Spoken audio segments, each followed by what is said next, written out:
Efesios, a la iglesia de Éfeso, en Asia Menor. Hoy vamos a comenzar con el estudio de Filipenses.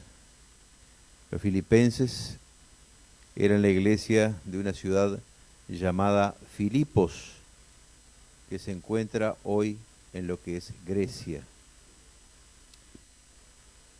Y primero que nada vamos a dar un panorama de esta iglesia, de esta ciudad, para empezar a hablar después a través de los hermanos que van a ir sucediéndose en la palabra, domingo tras domingo. Vamos a estar escudriñando las Escrituras y ver qué Dios le dijo a Pablo y qué Dios nos quiere decir a nosotros también a través de esas Escrituras, ¿verdad? Y comenzamos con el hecho de que dijimos que la iglesia de los filipenses fue una iglesia de la ciudad de Filipos. Fue la primera iglesia cristiana en Europa. La primera. Dijimos que Filipos está en lo que hoy es Grecia. Es la primera iglesia cristiana en Europa. Fue fundada allá por el año 51 después de Cristo, posiblemente por Pablo, Silas y Timoteo, y también muy probablemente se los acompañara Lucas, el médico, el que escribió el Evangelio de Lucas. Y esta iglesia, digamos, tenía una característica muy especial. Era una iglesia muy dadivosa. Era una iglesia que, hoy cuando hablaba Paulinho ahí, de todo lo que esta gente, estos indios, le ofrecían en toda su pobreza, y podemos pensar que la iglesia de Filipenses, no dice la Biblia si era una iglesia pobre o no, pero era una iglesia que ofrecía también de lo que tenía para alcanzar las vidas de mucha gente. Ellos estaban ubicados en una ciudad romana que era importante, y la primera mención a esta iglesia, se ve que era un lugar que tenía muchas fuentes de aguas, porque antes se llamaba Crénides, significaba fuentes de aguas. La primera mención que hay a esta iglesia es en el libro de Hechos 16:12. Dice la palabra de Dios, dice, de allí llegamos a Filipos, una ciudad principal de ese distrito de Macedonia y una colonia romana, y nos quedamos allí varios días. En esos varios días es que ellos fundan la iglesia de Filipos. Y pasan varias cosas que nosotros conocemos de la Biblia, que son muy comunes, pasan allí en Filipos. En Filipos está la conversión de, por ejemplo, Lidia. Vamos a leer Hechos 16:11. Dice, subimos a bordo de un barco en Troas, navegamos directo a la isla de Samotracia y el día siguiente desembarcamos en Neápolis. De allí llegamos a Filipos, una ciudad principal de ese distrito de Macedonia y una colonia romana, y nos quedamos allí varios días. El día de descanso nos alejamos un poco de la ciudad y fuimos a la orilla de un río, donde pensamos que la gente se reuniría para orar, y nos sentamos a hablar con unas mujeres que se habían congregado allí. Una de ellas era Lidia, de la ciudad de Tiatira, una comerciante de tela púrpura muy costosa, quien adoraba a Dios. Mientras nos escuchaba, el Señor abrió su corazón y ella aceptó lo que Pablo decía. Fue bautizada junto con otros miembros de su casa y nos invitó a que fuéramos sus huéspedes. Si ustedes reconocen, dice, que soy una verdadera creyente en el Señor, dijo ella, vengan a quedarse en mi casa, y nos insistió hasta que aceptamos. Lidia fue la primera persona convertida en Europa, una mujer. Y ustedes dirán, ¿por qué esta gente iba allí afuera a buscar a ver si había gente orando, que ya habían cristianos? No. Es que había mucha gente convertida del paganismo al judaísmo, y iban fuera de la ciudad a orar. Y allí es donde ellos fueron a predicar, y allí fue donde esta señora llamada Lidia se convirtió al Evangelio. También pasaron otras cosas interesantes en esa ciudad. Cuando Pablo reprende a la muchacha aquella endemoniada que iba atrás de ellos hablando, y le echa fuera el demonio y se le termina el negocio a los, a los que la usaban, a los que la explotaban en este aspecto, ¿no?, de adivinación, y los meten en la cárcel. ¿Y ahí qué pasó en la cárcel? Todos conocemos este aspecto. Se convierte el carcelero. Ellos comienzan a cantar, ¿se acuerdan?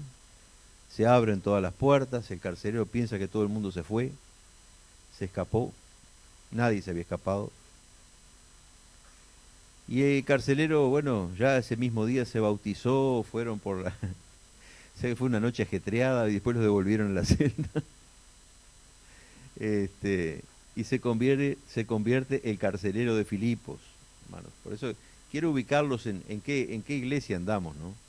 Porque hay muchas cosas que nosotros de repente aprendemos aisladas, un día, otro día de la iglesia, y a veces no sabemos después a qué corresponde. Bueno, esto pasó en la iglesia de Filipos, primera iglesia europea, primera persona convertida en Europa, que se llamaba Lidia, la conversión del carcelero de Filipos, que se quería matar, después se convierte él y toda tu familia, de donde sale aquella famosa frase, cree en el Señor Jesús y se convertirá tú. ¿Cómo? Serás salvo tú y tu casa, ¿verdad? Bueno, esto todo es de Filipos. Todo esto pasó en Filipos, en esa visita de Pablo, de Silas y de Timoteo, y como dije, probablemente Lucas. Ahora, esta iglesia fue una iglesia con un tremendo celo misionero. ¿Qué estábamos viendo hoy acá? Misiones.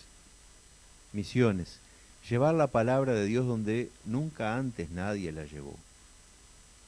A lugares difíciles, a lugares complicados, peligrosos. Y Pablo pasó de estas también y llevó la palabra a lugares difíciles. Muchas veces fue apaleado, preso, apedreado, dejado por muerto. Lo dejaron un día tirado fuera de la ciudad, pensaron que estaba muerto. No estaba. Y eso pasaron en las misiones. Pablo era un misionero. Llevaba el título de apóstol, pero es un misionero. Y esta iglesia, la iglesia de Filipenses, tenía un tremendo celo misionero. Miren ¿por qué podemos decir esto? Porque era una iglesia que, si bien estaba establecida en un lugar, apoyaba financieramente mucho el ministerio de Pablo. Ustedes vamos a ver ahora, cuando profundicemos un poquito, hasta qué punto esta iglesia apoyaba este ministerio del apóstol Pablo. Ejemplo, Filipenses 4:15 dice, como saben, Filipenses, ustedes fueron los únicos que me ayudaron económicamente cuando les llevé la buena noticia por primera vez, y luego seguí mi viaje desde Macedonia. Ninguna otra iglesia lo hizo. Y había otras iglesias. Estaba la iglesia de Éfeso, muy conocida, pero no largaron una monedita. Lo hizo Filipos. Después dice, incluso cuando estuve en Tesalónica, ustedes me mandaron ayuda más de una vez. Tenemos carta de los tesalonicenses, pero los generosos acá eran los filipenses. Le mandaban recursos a Tesalónica, a Pablo. Lo sustentaban a Pablo en su misiones, ¿verdad?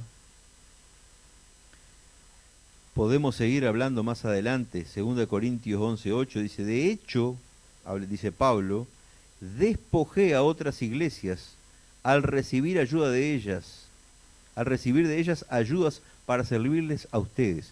Aquí le decía a los corintios, o sea, en otras palabras, ustedes no me están dando nada. Yo estoy acá gratis dándole lo espiritual y ustedes no me están dando nada. Despojé a otras iglesias. ¿Cuál era la otra iglesia? Filipos. La iglesia de Filipos.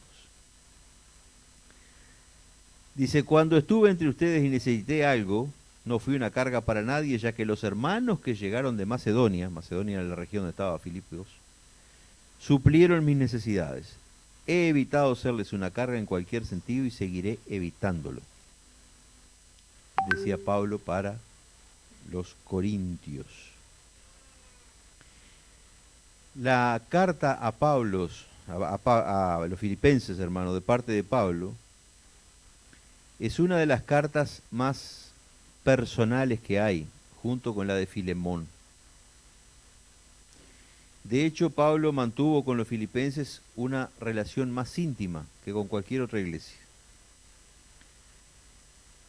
Tenía una estrecha relación fraternal con esta iglesia que tanto lo apoyó y tanto lo ayudó. Fijémonos, por ejemplo, que dice Filipenses 1:3. Dice, cada vez que pienso en ustedes, le doy gracias a mi Dios.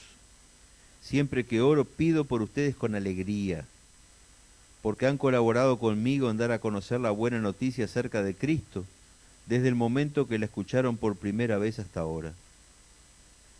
Y estoy seguro de que Dios, quien comenzó la buena obra en ustedes, la continuará hasta que quede completamente terminada el día que Cristo Jesús vuelva. Está bien, dice, que sienta estas cosas por todos ustedes, porque ocupan un lugar especial en mi corazón. Participan conmigo del favor especial de Dios, tanto en mi prisión como al defender y confirmar la verdad de la buena noticia. Dios sabe cuánto los amo y los extraño con la tierna compasión de Cristo Jesús. Y al finalizar la carta, Pablo vuelve a manifestar con relación a los filipenses en este sentido. Dice, por lo tanto, mis amados hermanos, manténganse fieles al Señor. Los amo y anhelo verlos, mis queridos amigos, porque ustedes son mi alegría y la corona que recibo por mi trabajo. ¿Qué les parece? ¿A qué iglesia le hablaba así Pablo? A ninguna. No les hablaba mal a las otras, pero digo, con ese cariño, con esa... Pablo les hablaba de esta manera. Esto es un poco el trasfondo de esa iglesia de Filipenses.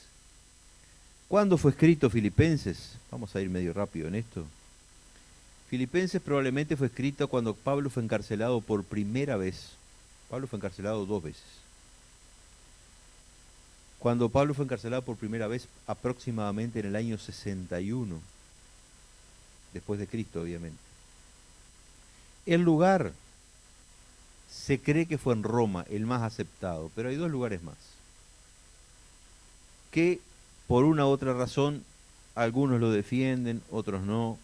Uno de los lugares sería en Éfeso y otros lugares serían en Cesarea. El hecho de que fuera en Éfeso, dicen que no, vieron que habla de la guardia pretoriana y esto, ¿no? Dicen, es la guardia imperial y tiene que estar solo en Roma, pero no. Dice que las guardias que había en los jefes, Éfeso era una ciudad principal, en los jefes militares que había, se llamaba guardia pretoriana también y se llamaba casa del César, también el lugar donde estaba el gobernador. Pero por otras razones se cree que no, que fue en Roma, esa primera prisión de Pablo,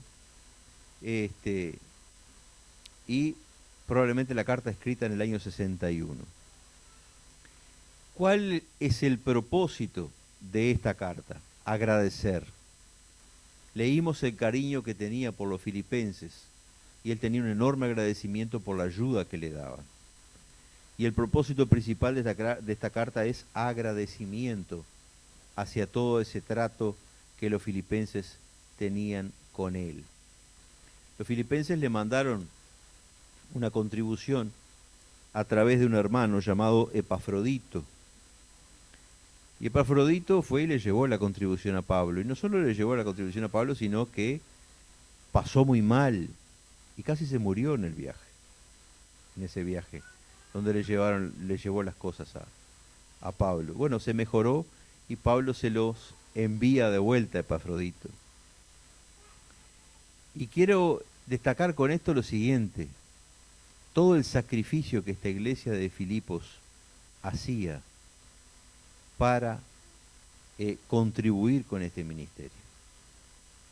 Un viaje de Filipos a Roma no era como ir hoy, no era tomarse un avión y llegar allá en 2 horas. No era no era agarrar un crucero e ir. Y si era por tierra no había carretera. Eran lugares peligrosos, así como nosotros vemos acá que dicen, hay narcos en el camino, si pasa algo queda por eso nomás. Era igual. Era igual. Ibas a caballo, en lo que fueras, que una mula, en lo que viajaras. Y si te agarraba, él llevaba dinero. Si te agarraba, te robaban, te mataban. Nadie iba, no había policía, nadie iba a investigar nada, nadie, no se iba a hacer justicia de ningún tipo, no, ahí no iba a pasar nada. Es igual que esto. Por eso entiendo un poco, o sea, se entiende y es preocupante la situación de estos hermanos que, como decía Paulinho, a diario se mueven en estas situaciones. Para ellos, obviamente, que haya ido un grupo acá de Uruguay, un grupo numeroso que los ayudó, una especie de refrigerio, porque de cierta forma, al estar en un grupo numeroso, ya la cosa disminuye, la compresión, un poco la presión, ¿no? Y la ayuda y la alegría de tener gente de su mismo país ayudándolos y bendiciéndolos ahí. Pero esta gente a diario, solos ellos dos, tienen familia, tienen esposa, tienen hijos ahí. Y tienen que estarse moviendo en esas condiciones. Realmente el amor a Dios los mueve de una manera grandiosa. Dios los bendiga y los proteja. Seguimos, hermano, con Filipenses. Entonces, Pablo tenía un enorme agradecimiento y el propósito de la carta es agradecerle a los filipenses por todo esto que ellos los ayudaban. Era una carta que estaba llena de calor, de afecto hacia esta iglesia. Y él los insta a los filipenses a algunas cosas. La primera, a mantener un espíritu de unidad. En la iglesia tiene que haber unidad. Una iglesia desunida no avanza, no prospera. Lo dice la palabra, una casa dividida contra sí mismo no vence, no llega. Tiene que haber unidad. Y Pablo los insta a eso.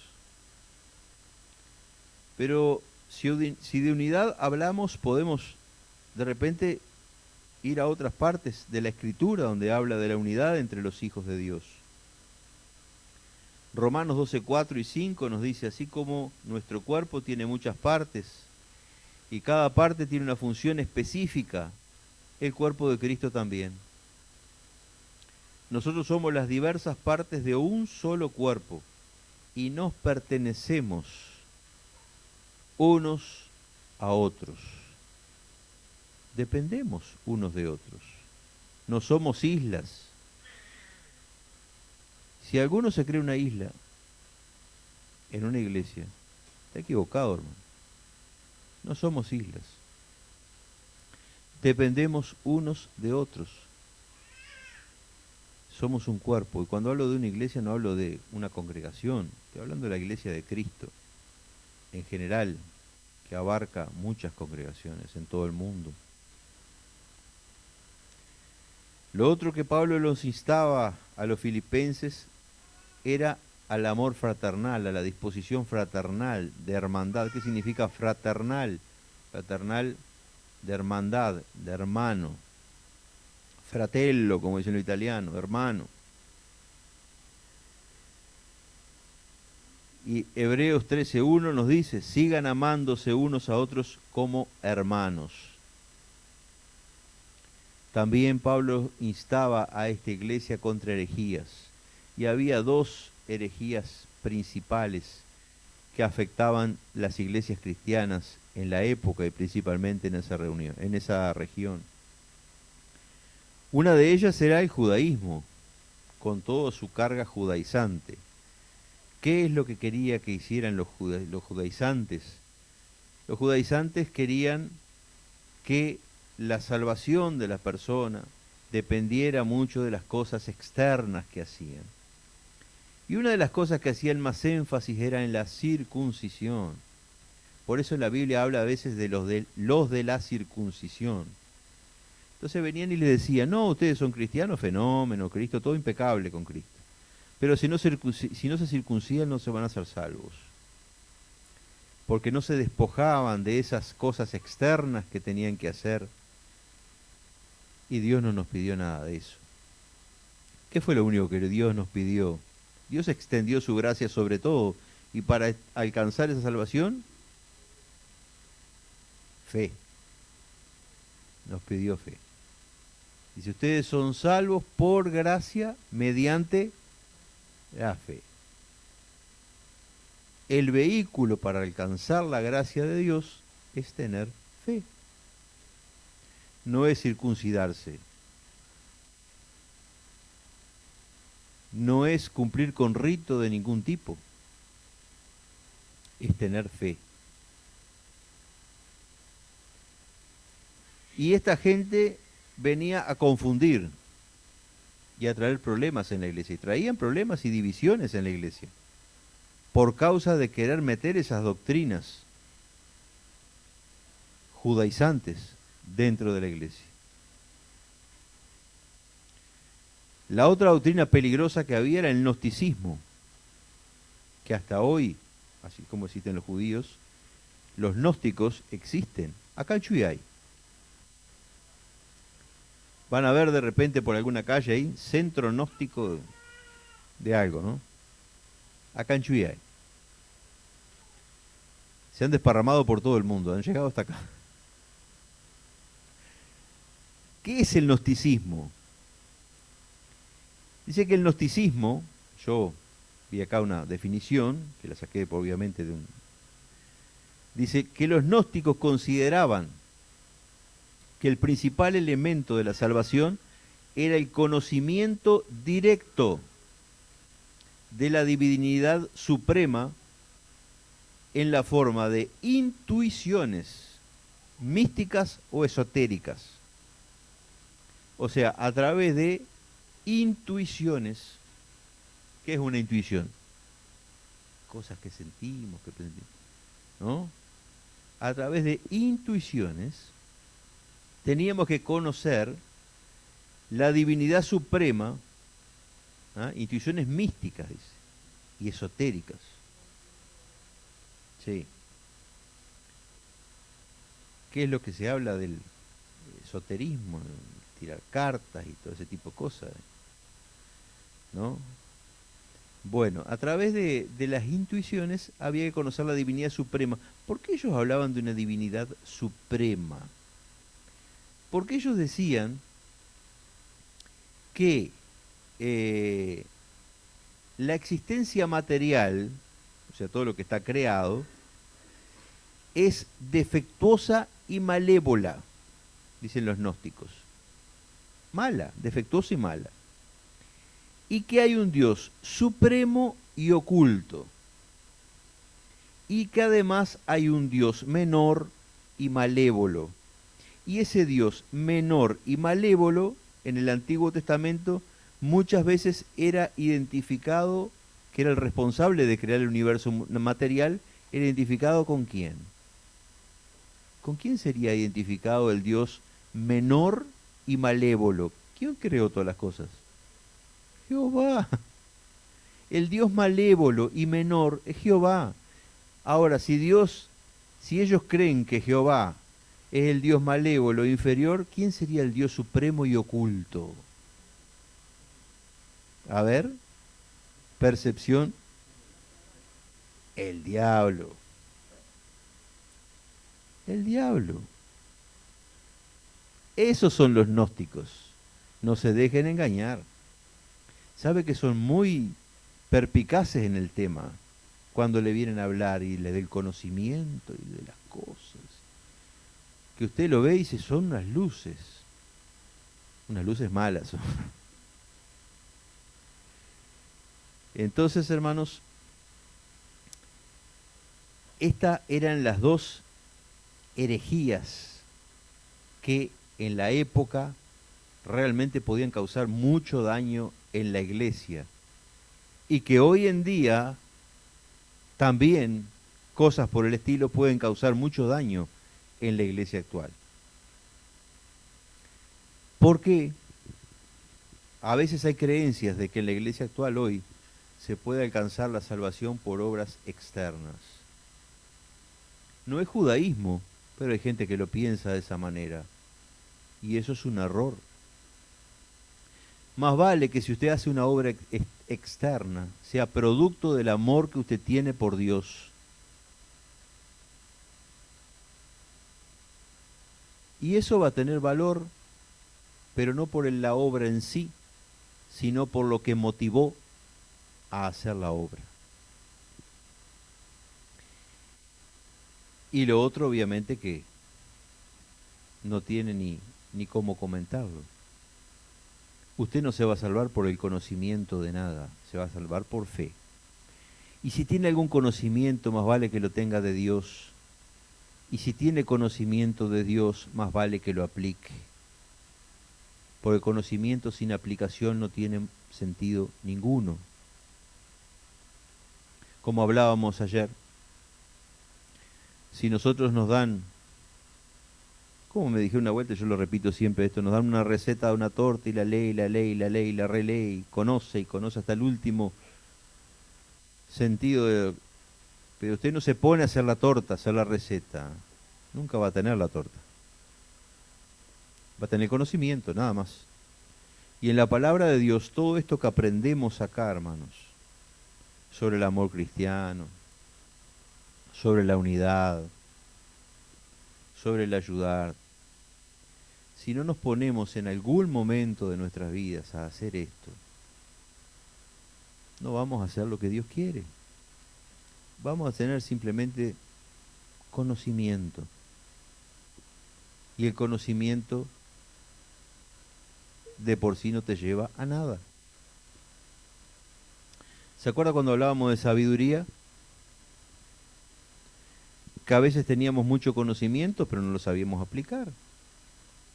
Por lo tanto, no teníamos sabiduría. Hablábamos también que había gente que confundía sabiduría con inteligencia, conocimiento con inteligencia. Otro error, puedes estar lleno de conocimiento y ser muy poco inteligente. Porque la inteligencia es la capacidad de aplicar el conocimiento que tienes y de cómo aplicarlo. Bien, entonces Pablo alentaba a los filipenses contra este tipo de herejías, de que no se dejaran engañar por este tipo de cosas. Otra nota dominante en esta carta a los filipenses de Pablo es el gozo. El gozo que también muchos hermanos confunden con alegría. Y el gozo no es alegría. La alegría es una cosa y el gozo es otra. Se puede estar triste por un problema y se puede estar gozoso. A ver, ustedes me dirán, pero ¿cómo es esto? Hermanos,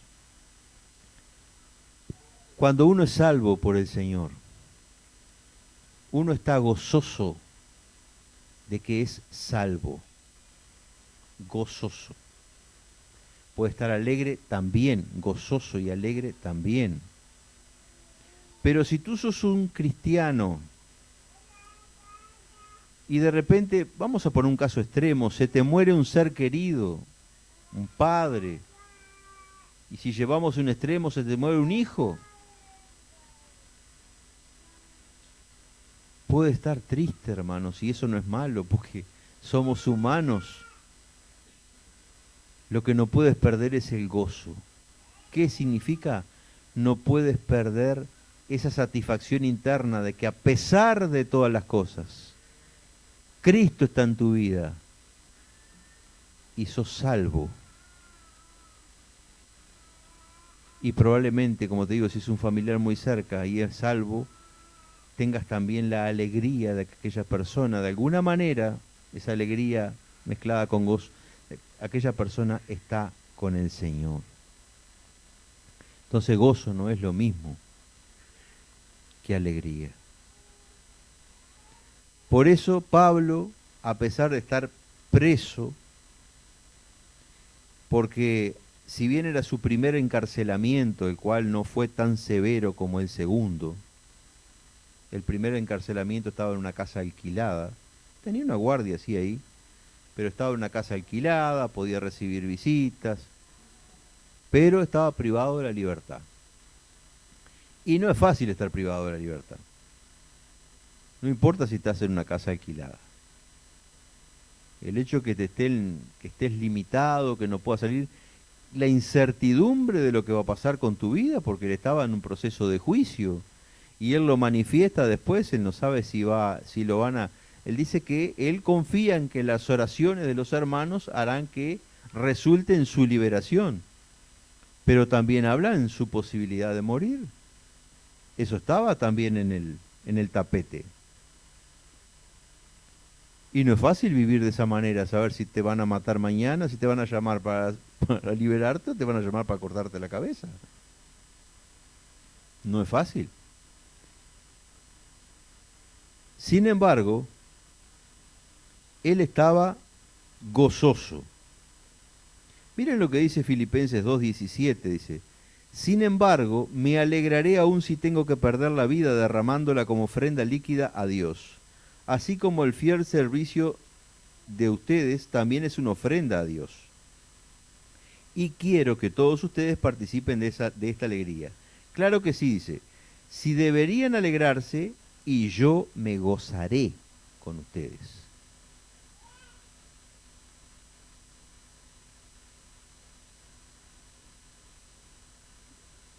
En la carta a los Filipenses también es donde dice, regocijaos en el Señor siempre. O sea, en cualquier circunstancia. ¿Qué es regocijarse? Tener gozo. Gozo. En este caso, él también además tenía alegría. Pero puedes estar gozoso y triste. Y la nota predominante de esta carta es que siempre estés gozoso, sin importar las circunstancias en las que vivas. El gozo dice que solo depende de la presencia del Señor en nuestra vida, no depende de otra cosa. Una vida que esté realmente entrelazada con Cristo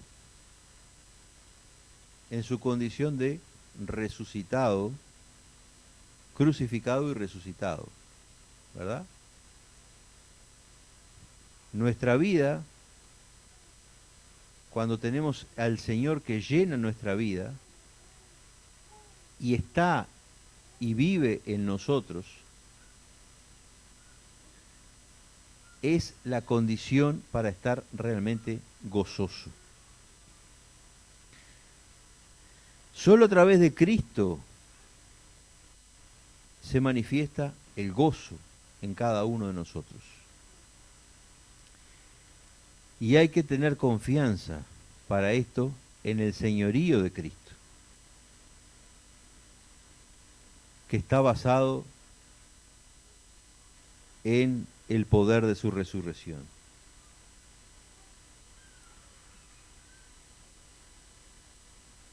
En el caso de Pablo, y en el caso nuestro también tendría que ser así, pero no estamos en la condición de Pablo, aún la muerte carece de importancia cuando se tiene una experiencia en la presencia del Señor, una experiencia plena.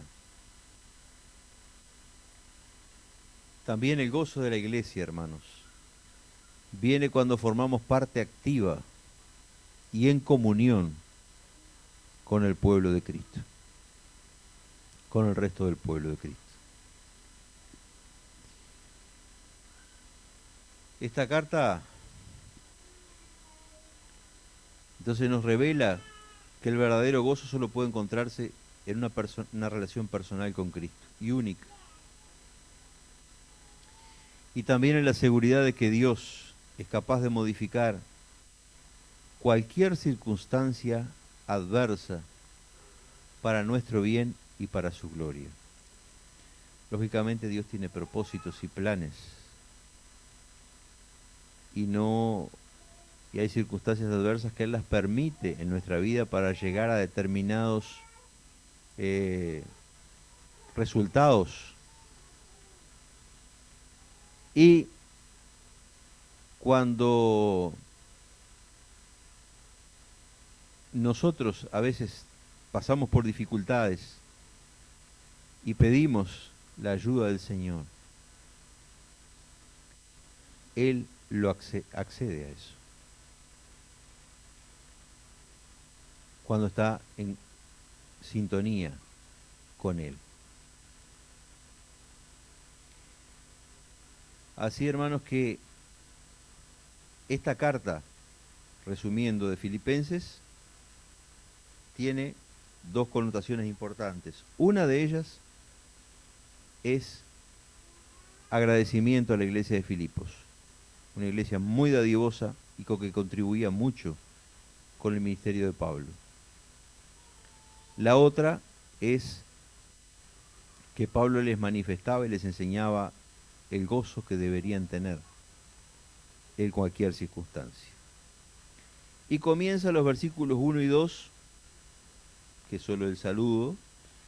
Dice, saludos de Pablo y Timoteo, esclavos de Cristo Jesús. Hay muchas traducciones que dicen siervo, pero siervo es esclavo. Tal vez de las traducciones más claras en esto es la Nueva Traducción Viviente, que habla la palabra como es, esclavo. Pero esclavo por amor. Un esclavo no tiene voluntad propia, no tiene decisión. Todo lo hace el Señor. Y así debemos hacer nosotros con Cristo. Entonces dice, yo Pablo escribo esta carta a todo el pueblo santo de Dios en Filipos, que pertenece a Cristo Jesús. Si son esclavos, pertenecen. Incluidos los ancianos, Pablo y Timoteo escriben la carta, ¿verdad? Dice, incluidos los ancianos, gobernantes y los diáconos. Y alguno dirá, ¿qué son los diáconos? Son ayudantes. Los diáconos son ayudantes. ¿Se acuerda cuando eligieron a Esteban para servir las mesas? Y a otros hombres para servir las mesas, que tenían que ser llenos del Espíritu Santo, intachables. Eso eran diáconos. Había mujeres también. Es un ministerio que pueden ser mujeres también. Romanos 16:1. Ahí van a encontrar una mujer diaconisa. O sea, el diácono puede ser hombres o mujeres.